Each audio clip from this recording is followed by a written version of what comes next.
मोटू पतलू जब छोटे थे तब वह एक साथ ही रहा करते थे।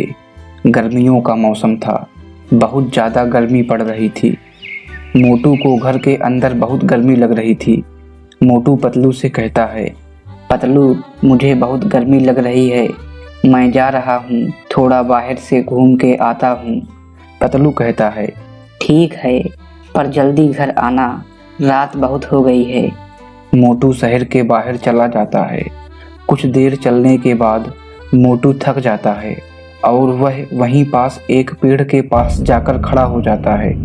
जैसे ही मोटू पेड़ को छूता है वह भूत बन जाता है।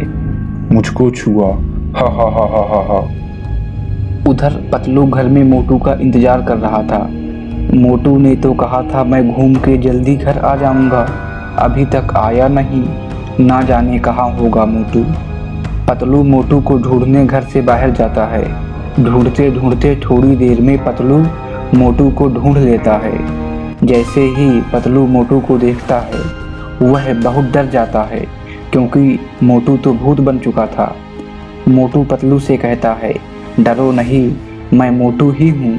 जैसे ही मैंने इस पेड़ को छुआ मैं भूत बन गया। पतलू मुझे बचा लो, मुझे भूत नहीं बनना।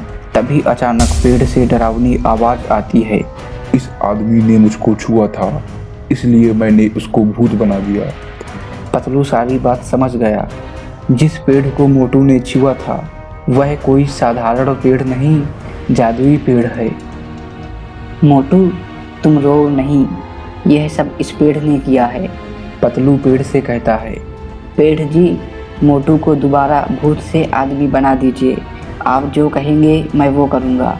मोटू को फिर से आदमी बना दीजिए। तभी पेड़ से आवाज़ आती है, अगर तुम मेरे सवाल का जवाब दे देते हो तो मैं मोटू को दोबारा से आदमी बना दूंगा।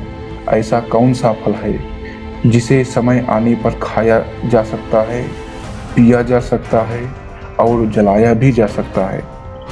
पतलू थोड़ी देर सोचता है और उसको जवाब आ जाता है, आपके पास 20 सेकंड हैं, आप भी अपना जवाब सोचिए।